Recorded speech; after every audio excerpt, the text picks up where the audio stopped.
Better Life Media, America's leading source for life improvement, presents Brian Tracy.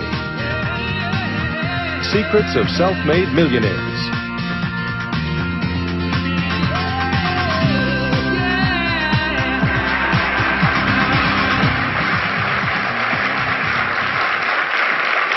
Thank you.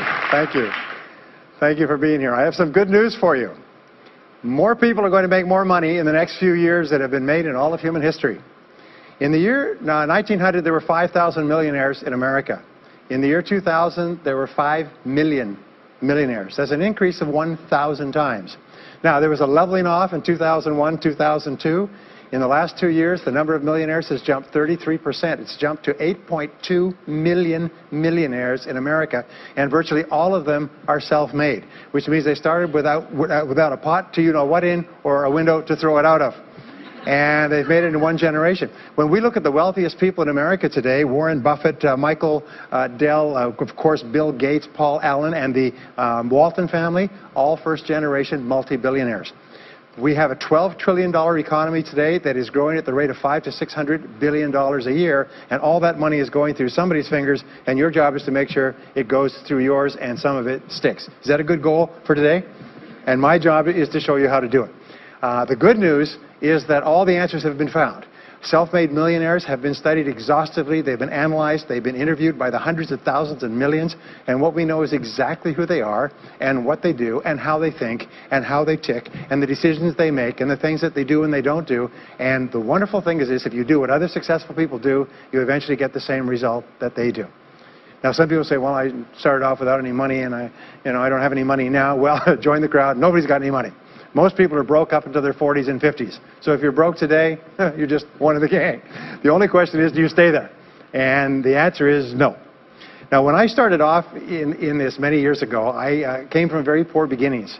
I did not graduate from high school. I finished in the half of the class that makes the top half possible. When I left school, I dropped out of high school. I could only get laboring jobs. I was told, by the way, if you don't get a good education, you won't do well in life. Don't get good grades, you won't get a good job. Don't go to college, you won't do well, and so on. And I believed that for a long time until I found there's hundreds of thousands, millions of people who dropped out of high school who went on to become millionaires and billionaires as well. The reason I say that to you, by the way, is don't let it hold you back. Don't let any experience that you've ever had in your life act as a brake on your potential, because there's hundreds of thousands of people who've had it worse than you could ever dream of, who've gone on to accomplish wonderful things. So, I worked at laboring jobs for several years. I worked in construction. I worked on farms and ranches. I worked in factories putting nuts on bolts hour after hour. And one day, in a state of frustration, I began asking this question: why is it that some people are more successful than others?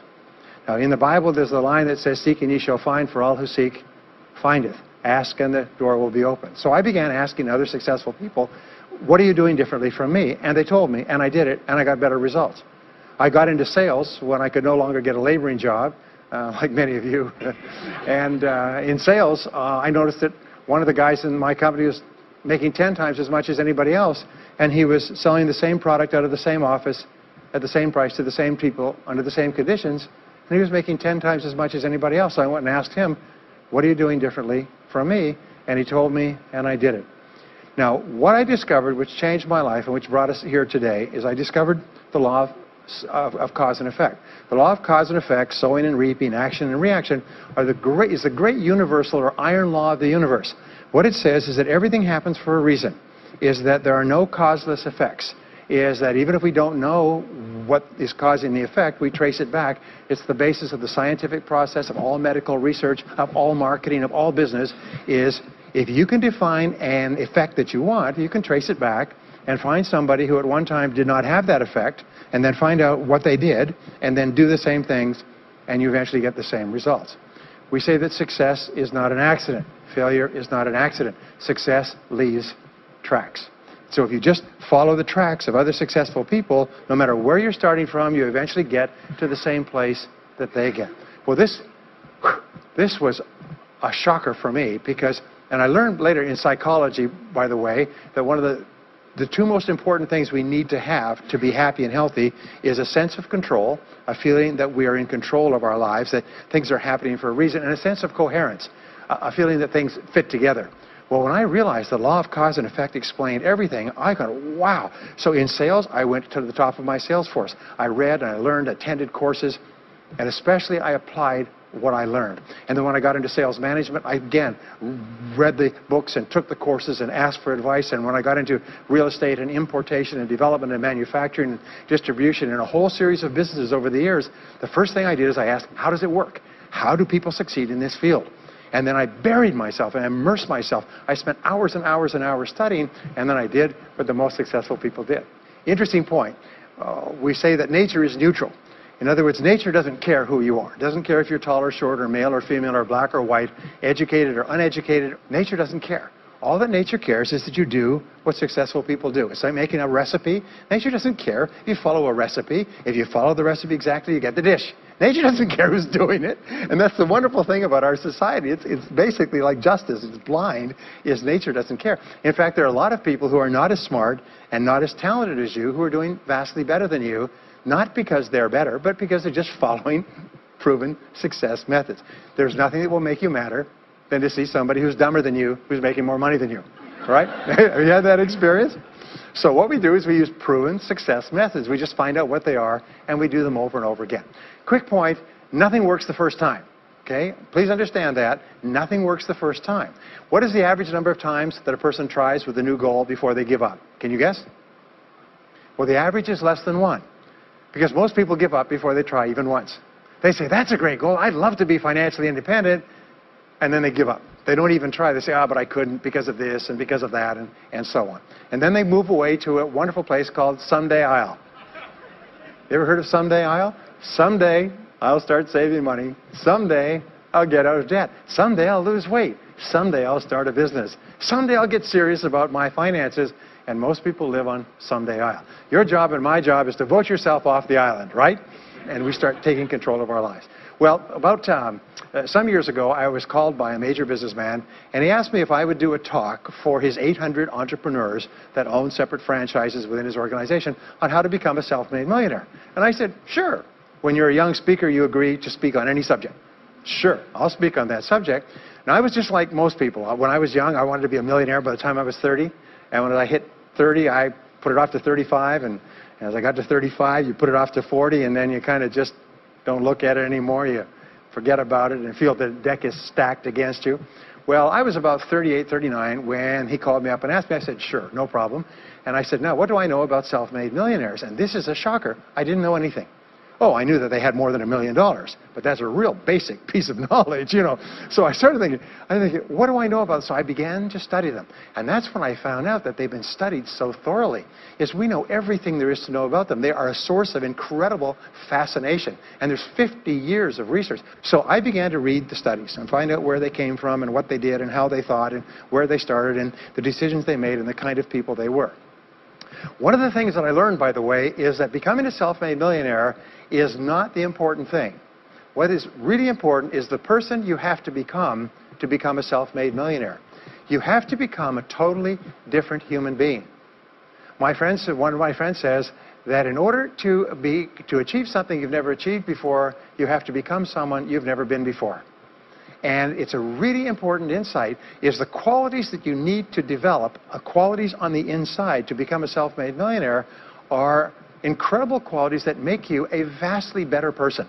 Not only better in terms of character, determination, discipline, decision-making, strength, and so on, but they make you a far better person. They round out your character in a far better way. So that the real payoff of becoming wealthy is not because you can eat more, because how many more meals can you eat?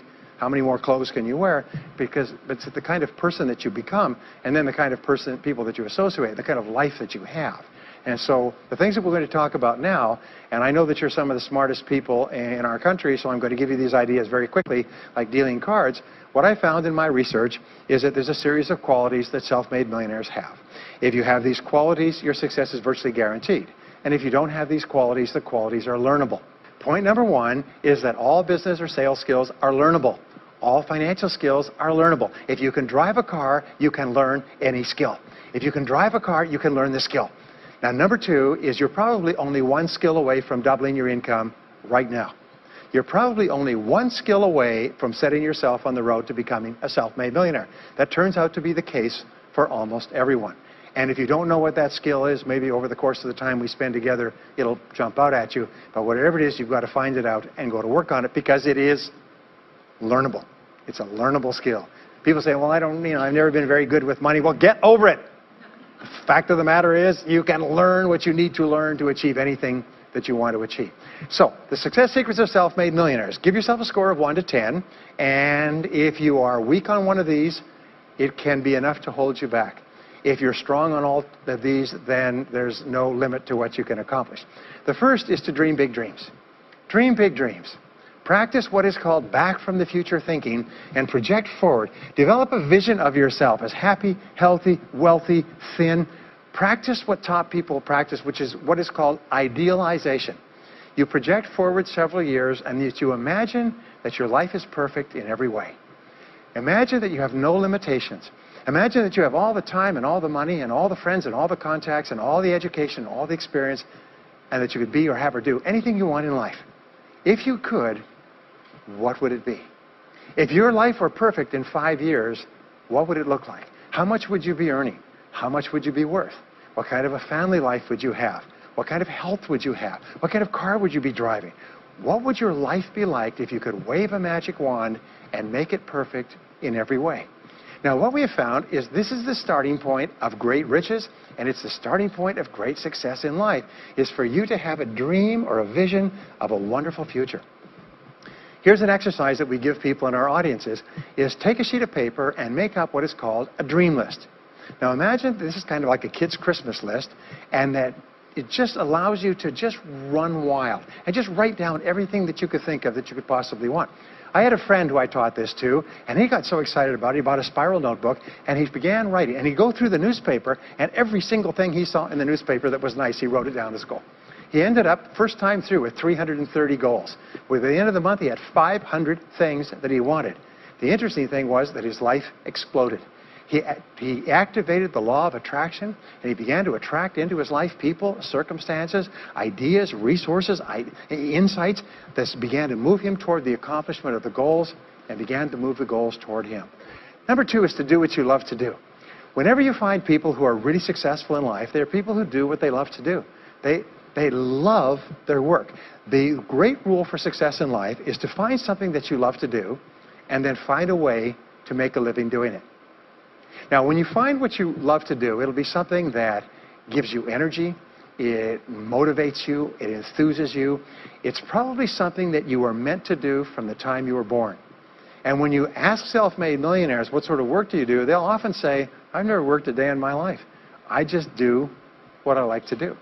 I had a graduate in my course once who came up to me and said, you know, that's interesting. He said, when I was a little boy, I loved to study airplanes. He said, I got airplane books, and I had airplane models, and I had toy planes, and then I got into competitions with the remote-controlled planes. He said, when I grew up and went to school, I studied aeronautical engineering. He said, today, he said, I'm 35. He said, I own 3 companies. One builds small aircraft. Another one repairs and services small aircraft. Another one is in leasing and chartering small aircraft. He said, I've never worked a day in my life. He said, I've just played with planes since the time I was a kid. So one of the things that you can do is go back to the time when you were young, as a child between the ages of 7 and 14, before you discovered boys or girls, and what is it that you really love to do? And you'll often find that within that is something you're supposed to do as an adult. Number 3 is commit to excellence. Now, this is really, really important, and I had a hard time with this as a young man because I was never good at anything. I was never picked for any team, and if I was picked, I was the first person cut. I got lousy grades in every class. I got fired from multiple jobs. I even got fired from a job pumping gas once. Can you imagine that?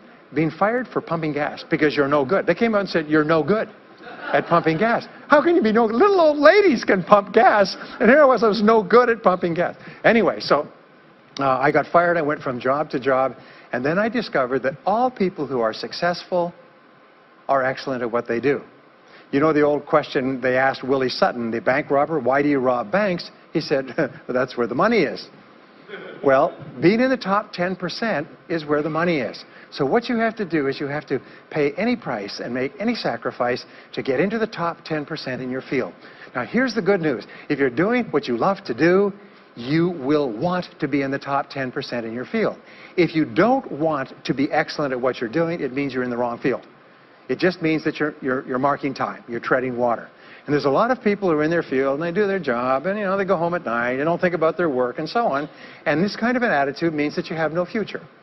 You have a very shaky present. That crackling sound you hear is the ice breaking under your feet, okay? And you have no future, because if you're not doing what you love to do and throwing your whole heart into it, you're just marking time. But everybody is designed so that there is something that you love to do that you can do well. And the fact that you love it means that you probably have the ability to excel at it. So make this decision to get into the top 10%. And let me tell you what changed my life. Here I was struggling in my late 20s, and I learned this. It was a breakthrough thought. Is that everybody's in the top 10% started in the bottom 10%. Everybody who's doing well was once doing poorly. Everybody who is at the top of your field today was once not even in your field at all and didn't even know it existed. What that means is that if you're willing to pay the price and work hard and make the sacrifices, you can get into the top 10%. Now, how long does it take? It doesn't take a week or a month. Most people are really impatient. And to achieve mastery in your field takes 5 to 7 years. People say, 5 to 7 years? Geez, I'll be 5 to 7 years older before I start enjoying the big rewards. Well, how much older will you be in 5 to 7 years anyway? Now, here's an important point. Are you ready? The time is going to pass anyway. The time is going to pass.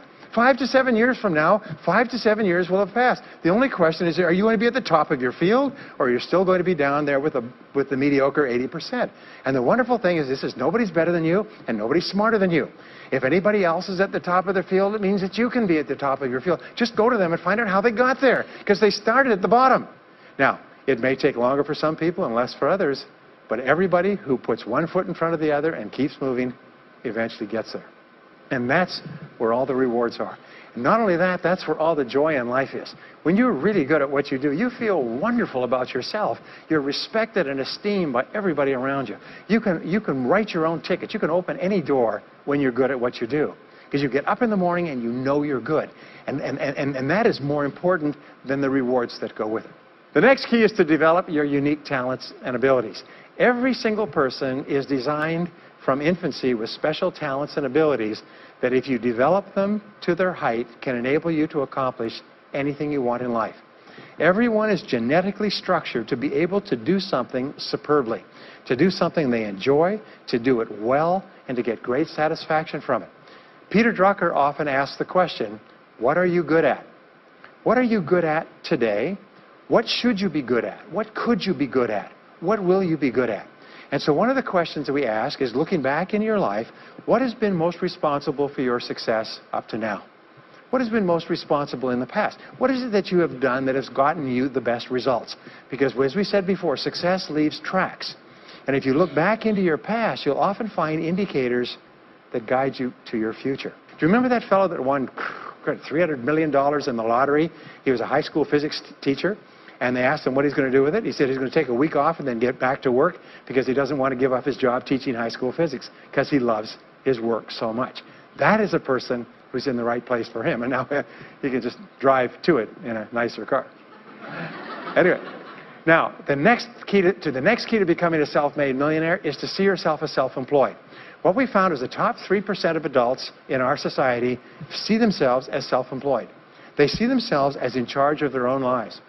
When I started off my career as a young man, I was 21 years old, working as a construction laborer, living in a one-bedroom apartment, broke, taking buses 2 hours every morning to get to work, and buses 2 hours to get back. I still remember that, and I still remember a light going off one evening. I was sitting there in my little apartment, in my little kitchen alcove, and I suddenly realized that I was responsible, that I was in charge of my own life, that no one was coming to the rescue. And it was one of the great turning points in my life. So what you find is that all exceptional people are highly responsible people. They look upon themselves as self-employed. Sometimes I'll ask an audience, I'll say, how many people here are self-employed? And some people will raise their hand and some won't. I'll say, now what's the true answer to this question? And the true answer is that everyone is self-employed. The biggest mistake you could ever make is to ever think you work for anyone else but yourself. Even if someone else signs your paycheck for you all your life, the most valuable people in any organization are the people who treat the company as though it belongs to them. They see everything that happens as affecting them personally. They're not the 9-to-5ers, the no-hopers that say, yeah, well, I go to work. When I'm not at work, I don't think about my work. These people, somebody has told them that's a clever way to think. It's the way losers think. Winners think about their company, and when they're not there, they think about how they can do it better. When something happens in their company, they take it personally because they see themselves as highly responsible. As a result, they're paid more, they're given more educational opportunities, they're promoted faster, and these are the people that eventually, like cream, rise to the top of every organization and every industry, the top 3%. The next key to becoming a self-made millionaire is to develop a clear sense of direction. Developing a clear sense of direction means that you need to become intensely goal-oriented. We find that all successful people are goal-oriented. There's an old saying, you can't hit a target that you can't see. You've got to know what you want in every area of your life. Some years ago, I worked with the Hunt Oil Company in Texas. The Hunt Oil Company was founded by H.L. Hunt, who became the wealthiest, self-made, multi-billionaire in the world. At his peak, he owned 200 companies and had a royalty income of $3 million a day. Most phenomenal man, by the way. And he was interviewed by a friend of mine on television before he died in the early 70s. And he was asked, what are the secrets to success? He said, the keys to success have only been two through all my life, and I will tell you what they are.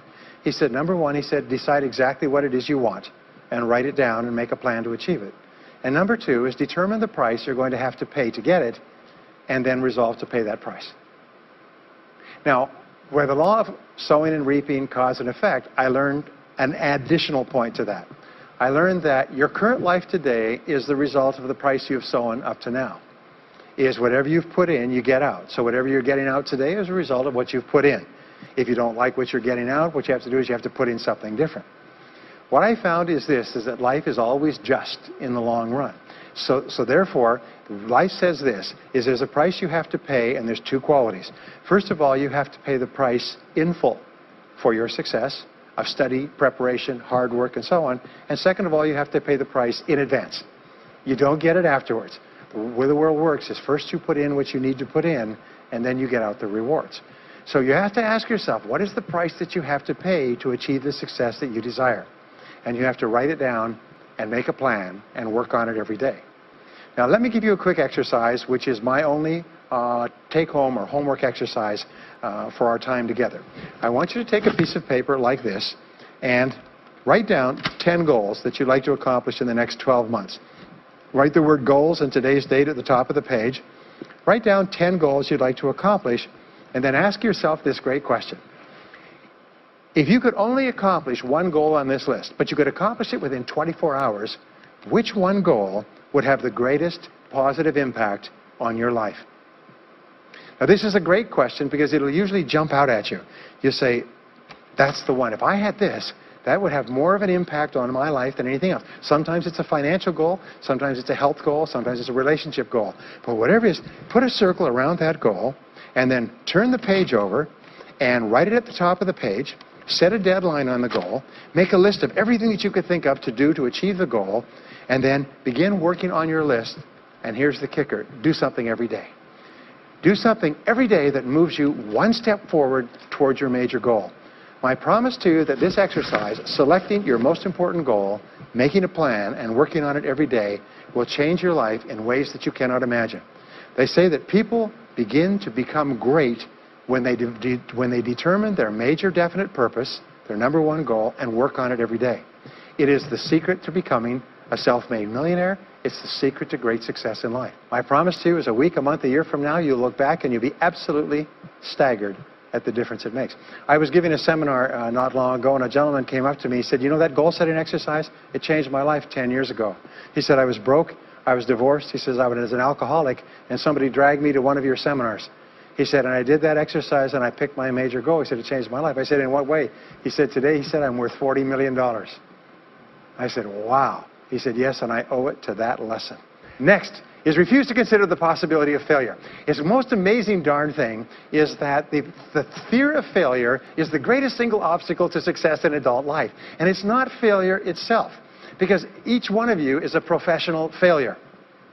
Each one of you has failed over and over and over again. Isn't that true? All of us fail. All human beings fail over and over. 9 out of 10 things that we try don't work out the way we expected. We have failures in relationships and in jobs and in careers and investments and everything. It's not the failure that holds you back. The failure makes you smarter. We say that it is the fear of failure, not failure, that holds you back. And the way that you overcome failure is you never consider the possibility of failure. The rule is this, is there's no such thing as failure, there's only feedback. Is when you try something that doesn't work, you get feedback, not failure. And recognize that most things you try aren't going to work the first few times. So what you do is you say, oh, that's an interesting bit of feedback. And you pick yourself up and you move forward and you have more feedback and you move forward. To become a self-made millionaire, you're going to fail over and over again, year after year after year. But your brain has a cybernetic mechanism, which means that every time you try something, you get feedback, which makes you smarter.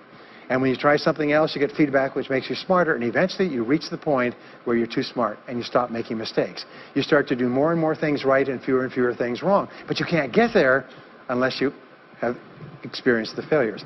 Henry Ford once said that failure is merely an opportunity to more intelligently begin again. Now, let me pass on one great rule to you, which has been discovered in interviewing self-made millionaires. Self-made millionaires look into every failure for something good. They say there's got to be something good in this that I can benefit from, and surprise, surprise, they always find it.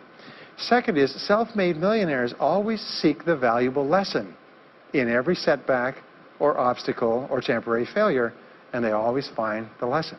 Now, what do failures do? Failures whine and cry and think about what they've lost and blame their problems on someone else. Successful people say, what can I learn from this that will make me smarter next time? And my promise to you, those who seek find, is that if you go looking for a valuable lesson in the biggest problem that you're facing today, you'll always find the lesson. Here's another possibility. Your biggest problem today could be the biggest gift that you have ever received, because it may contain within it the lesson that will make you successful. If you stop thinking about what happened and who's to blame, and you start looking for the gift within your problem, sometimes it can transform your life. The next key is to dedicate yourself to lifelong learning. Now, what takes you from rags to riches is personal development, personal and professional development. In the 21st century, as Peter Drucker says, knowledge and skill are the keys to the 21st century.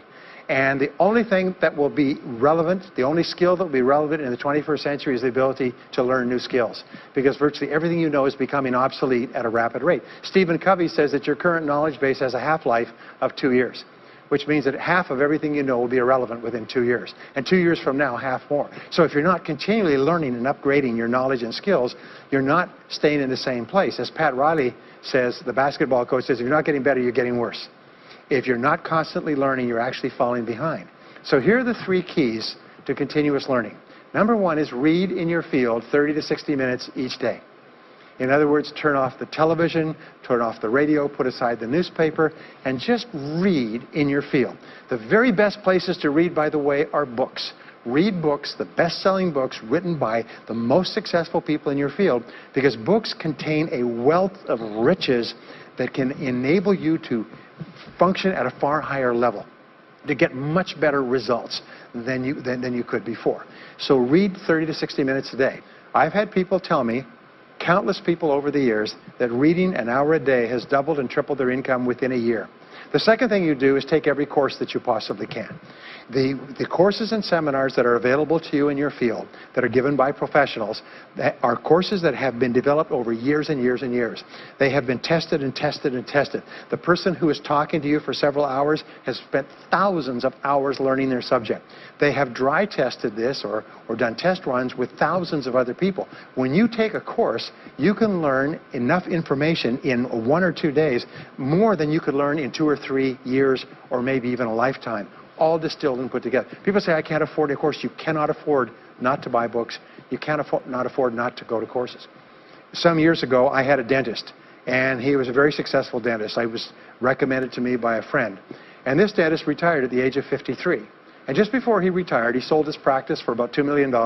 Just before he retired, he told me why. He said about 8 years before, he had attended a dental congress in Hong Kong. This is from California. He'd flown all the way to Hong Kong to attend this International Dental Congress because there were specialists giving private lectures, sort of plenary sessions on the side. And he attended this session, and it was on a particular technique of cosmetic surgery that this dentist had developed that no one else knew, where you could basically straighten out a person's entire front jaw so they look beautiful at a very low cost, at a very high level of effectiveness. He came back and he began implementing this in his practice.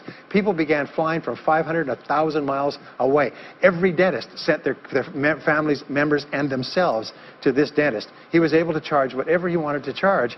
He said 8 years later he retired as a self-made millionaire at the age of 53 to enjoy his money for the rest of his life from what he learned from one session at one convention at one course. Now that is a true story, and maybe it's an exception, but you can never tell where the information is going to come from.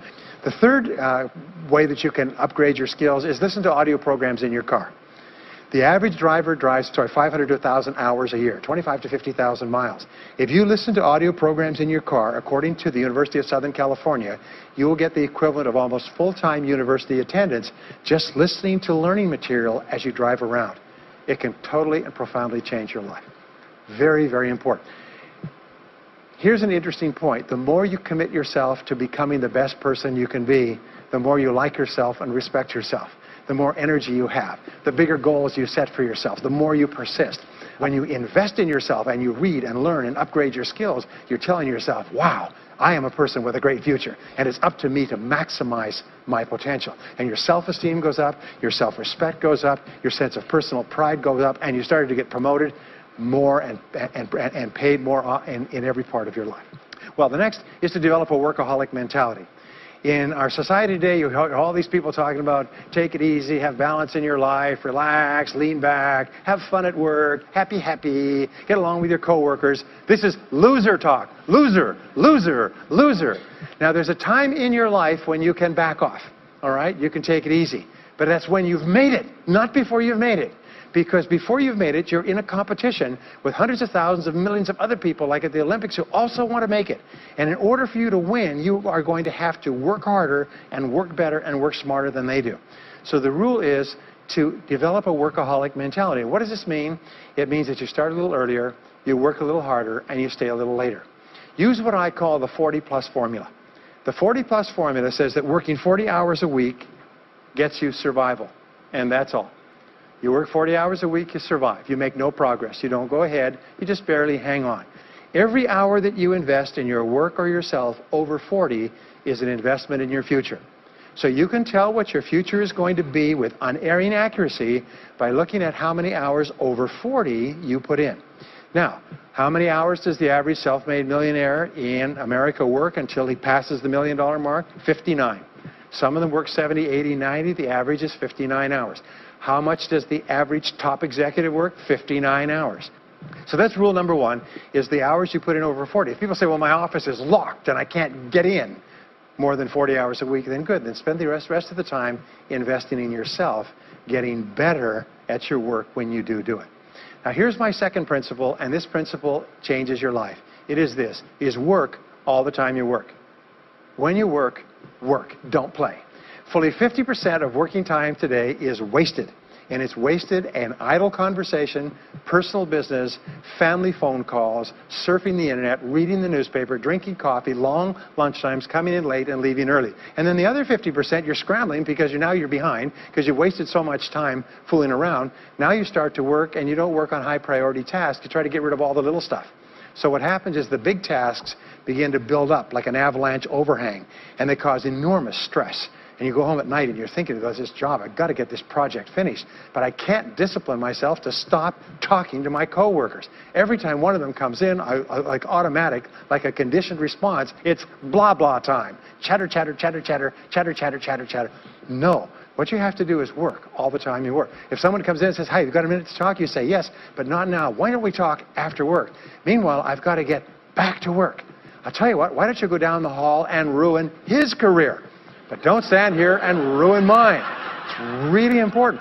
There's a great story of a little girl goes to her mother and says, Mommy, why is it Daddy always brings his briefcase home and he works in the evenings and he works on the weekends and he doesn't spend any time with the family? And she says, well, honey, you have to understand, Daddy can't get all his work done at work, so he has to bring it home. She said, why don't they put him in a slower class? Next key is to get around the right people. This is a key for becoming a self-made millionaire, is get around the right people. Dr. David McClellan at Harvard did studies for 25 years looking into why it is that some people succeeded greatly in life. What he found was as much as 99% of your success in life is going to be determined by what he called your reference group. Your reference group are the people with whom you habitually associate. They're the people that you associate with at work, the people you associate with home, your church, your political party, your social circle. What he found in working with people is that changing a person's reference group totally transformed the way they think. Why? It's because we are like chameleons, and we absorb through the skin the attitudes, the opinions, the behaviors, the style of dress, the style of speech of the people with whom we associate most of the time. If you start to associate with winners most of the time, you find that they have a totally different worldview. They're positive, they're upbeat, they're focused, they're learning, they're growing, they're positive at what they're doing, and you start to become like that. We know that our relationships determine 85% of our happiness or unhappiness in life. In other words, if you have bad relationships, personal relationships, they will drag you down worse than a sea anchor. If you have work for a bad boss, it'll destroy all your joy in work. If you have one negative coworker, they found that one negative person in an office can cast a blackness over the whole office because of his or her negativity. And so the most important thing you do is you choose your relationships with care and only associate with people that you like and respect and enjoy being around. Next is be prepared to climb from peak to peak. One of the keys to becoming a self-made millionaire is to realize that life is never one continuous train. It's always up and down.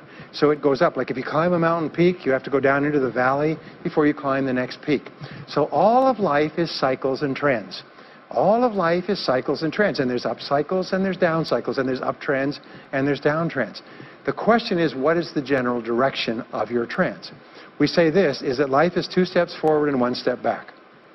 Successful people focus on the 2 steps forward, and then they protect themselves on the downside. They build up cash reserves. They put in stop-loss orders on their stock market. They very carefully watch what they're doing, so they try to maintain that 2 steps up and then make sure that the 1 step back is not so far. And then they want to make sure that this curve is generally upward, so that each time there's a step back, they're still further ahead than they were before. The next one, which is to develop resilience and bounce back. Developing resilience and bouncing back is one of the key qualities of self-made millionaires, because as I said right at the beginning, most things won't work. This is a very interesting point, is that you're going to be knocked down over and over again, and what we know, as my friend Charlie Jones says, is you have to bounce, don't break. And when things go wrong, bounce. And so what I learned many years ago was this interesting technique of what is called mental rehearsal. And mental rehearsal says that you mentally prepare for the inevitable downturns before they occur. So you say, all right, in the course of life, things are going to go wrong, but when they do, I'm not going to become upset. I'm not going to get mad or angry or anything else. I'm just going to take it and learn from it and pick myself up and keep going. Sometimes I ask this question, does anybody here have any problems? Everybody says yes, everybody's got problems. Well, here's the rule, is all of life is a continuous series of problems. They never end. The problems just keep on coming, like the waves of the ocean. The only break in this unbroken series of problems will be the occasional crisis. So life will be problem, problem, problem, problem, problem, problem, crisis. Problem, problem, problem, problem, problem, crisis. It's like the waves of the ocean. 6 problems and a crisis. 6 problems and a crisis. Which means that everybody here is either in a crisis right now, has just gotten out of a crisis, or is just about to have a crisis. So what we have found is this. The hallmark of superior people, 30 years of research, is how you respond to a crisis. How you deal with problems and how you respond to a crisis. And what we have found is this, is superior people look for the solution to every problem. They don't allow themselves to become upset and angry. When something goes wrong, they say, okay, what's the solution? And they become intensely solution-oriented. When you have a very intense problem, that stimulates creativity to solve the problem. So what you do is you write and define the problem clearly. If you have a problem, you say, wait a minute, what is my problem? what is it that I'm worried about, and write it down. And the very act of defining a problem clearly often triggers the solution to the problem. One last technique that I want to give you with regard to your major definite purpose. And if you only do these two things as a result of our time together, they will transform your life. You've already identified the one goal that can have the greatest positive impact on your life. Now what you do is you take that goal and you write it at the top of a page in the form of a question. And you say, let us say your goal is to double your income. That could have a major impact on your life. You say, what are all the things that I could do to double my income in the next 12 months? Write it as a clear question. Even better, if you're earning $50,000 a year today, write, what could I do to earn $100,000 over the next 12 months? The more specific the question, the better. Then you devote yourself to writing 20 answers to this question. You must write a minimum of 20 answers. Work harder, work smarter, start earlier, stay later, change occupations, upgrade my skills, whatever it is, keep forcing yourself to write till you've written 20 answers. We call this mindstorming. The first 3 to 5 answers will be easy. The next 3 to 5 answers will be difficult. The last 10 answers will be incredibly difficult. But I have given this exercise to people who've gone on to become millionaires so many times I've lost track, because they often find that the 20th answer changes their whole life. And if you've ever done this once, it's absolutely staggering. More people have become millionaires with this simple idea of mindstorming, what I call the 20-idea method, than any other single method of creative thinking ever discovered. Once you've got your 20 answers, pick one answer and take action on it immediately. Once you've got, it doesn't matter what it is, just take one answer and take action on it, and that will keep you thinking and acting creatively all day long. The next key to becoming a self-made millionaire is to become an unshakable optimist. Unshakable optimist means that you think and talk about what you want most of the time. Optimists think and talk about what they want. They look for the good in every situation. They seek the valuable lesson. They're constantly feeding their mind with great ideas, which opens up new perspectives. What I have found is that optimists have 3 wonderful qualities. Number 1 is they learn more things. As a result, they dramatically increase the likelihood that they will learn the right thing at the right time. Number 2 is they try more things, which dramatically increases the likelihood that they'll try the right thing at the right time. And number 3 is they persist. They never give up. Optimists make a decision that once they've decided they're going to become wealthy, they just never stop until they achieve that goal. Now, will they have many setbacks and obstacles and difficulties? Do you know that almost everybody succeeds in a different direction from what they originally intended or from what they originally thought? But they just keep going. Almost like a football player running down the field, running, blocking, changing, moving back, forward, continually, but never loses sight of the goal. So optimists learn more things, try more things, and persist longer. I want to leave you with the last 2 qualities of self-made millionaires. Second to the last quality is that they develop the qualities of courage and persistence. I said before, the biggest single obstacle to success is the fear of failure. The antidote to the fear of failure is the habit of courage. And what we know is that you need 2 types of courage to succeed. The first type of courage is the courage to begin. It's the courage to launch with no guarantees of success. Someone once said that if all obstacles must first be removed, nothing will ever get done. So successful people are willing to think, plan, make decisions, and then take action with no guarantees. We say leap, and the net will appear. Take action with no guarantees, and then learn. The second part of courage is the courage to endure. It's the courage to persist. It's the courage to keep on keeping on. It's to make the decision in advance that you will never give up. No matter what happens, you will never give up. You will get knocked down over and over again, but you'll never give up. And the interesting thing is, if you make that decision in advance, you'll find yourself continually bouncing back. So courage means the courage to begin and the courage to endure. And the final quality of self-made millionaires, and Napoleon Hill called this the master key to riches. After studying 500 of the richest people in American history, he said it's the quality of self-discipline. It's the ability to make yourself do what you should do, when you should do it, whether you feel like it or not. The quality of self-discipline is the quality that will make you a big success. It's the ability to force yourself to do what you know you should do. And here is the wonderful discovery. Persistence is self-discipline in action. Every time you persist, you build your self-discipline. Every time you practice self-discipline, you build your ability to persist. And the 2 of them are tied into your self-esteem. So the more you persist, the more you like yourself. And the more you like yourself, the more discipline you have. And the more discipline you have in practice, the more you like yourself. As a result, the more you persist. And eventually you get onto an upward spiral where you become absolutely unstoppable.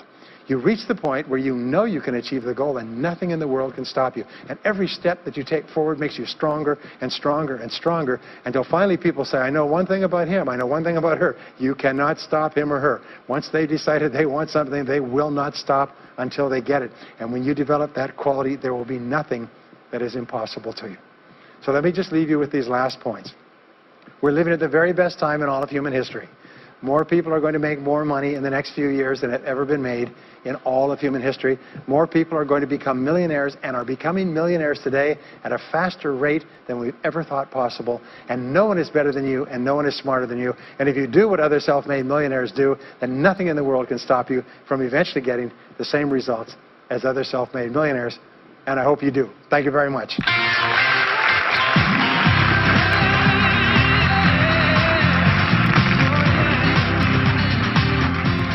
We hope you've enjoyed this special presentation of Brian Tracy's Secrets of Self-Made Millionaires. If you would like to own a copy of this program or any of Better Life Media's programs, please visit our website at betterlifemedia.com, where you'll find all types of valuable life improvement information.